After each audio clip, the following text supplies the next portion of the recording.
പശ്ചിമേഷ്യയിൽ യുദ്ധഭീതി പരത്തി ഇറാനിലെ 140-ലേറെ കേന്ദ്രങ്ങളിൽ അമേരിക്ക അതിശക്തമായ ഡ്രോണാക്രമണം നടത്തി. അമേരിക്കൻ നീക്കത്തിനു പിന്നാലെ ഗൾഫ് രാജ്യങ്ങളായ കുവൈത്തിലും ഖത്തറിലും ഇറാൻ നടത്തിയ തിരിച്ചടിയിൽ വ്യാപക നാശനഷ്ടവും ആളപായവും ഉണ്ടായതോടെ രാജ്യാന്തര വിപണിയിൽ ക്രൂഡ് ഓയിൽ വില കുതിച്ച് ഉയരുകയാണ്. പശ്ചിമേഷ്യയിൽ യുദ്ധഭീതി പരത്തി ഇറാനിലെ 140-ലേറെ കേന്ദ്രങ്ങളിൽ അമേരിക്ക അതിശക്തമായ ഡ്രോൺ ആക്രമണം നടത്തി.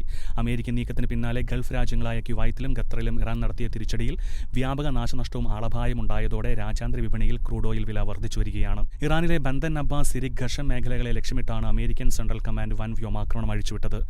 മഹഷാറിലെ വാട്ടർ പമ്പിംഗ് സ്റ്റേഷൻ നേരെയുണ്ടായ ആക്രമണത്തിൽ ഒരു ജീവനക്കാരൻ കൊല്ലപ്പെട്ടതായി ഇറാൻ മാധ്യമങ്ങൾ സ്ഥിരീകരിക്കുന്നുണ്ട്. അമേരിക്കൻ ആക്രമണത്തിന് തൊട്ടുപിന്നാലെ കുവൈത്തിലേക്കും ഖത്തറിലേക്കും ഇറാൻ ഡ്രോൺ ആക്രമണം നടത്തുകയായിരുന്നു. ഖത്തറിലുണ്ടായ ആക്രമണത്തിൽ ഒരു കുട്ടിയടക്കം 3 പേർ കൊല്ലപ്പെടുകയും കുവൈത്തിൽ ഡ്രോൺ പതിച്ച ഒരാൾക്ക് പരിക്കേൽക്കുകയും വ്യാപകമായ നാശനഷ്ടങ്ങൾ സംഭവിക്കുകയും ചെയ്തിട്ടുണ്ട്. തന്ത്രപ്രധാനമായ ഹോർമൂസ് കടലിടുക്കിൽ GFS ഗാലക്സി എന്ന കപ്പൽ ആക്രമിക്കപ്പെട്ടതിന് പിന്നാലെയാണ് ഇരു രാജ്യങ്ങളും തമ്മിലുള്ള സംഘർഷം അതിരൂക്ഷമായത്. ഇന്റർനാഷണൽ ഡെസ്ക്, ഷെഗന ന്യൂസ്.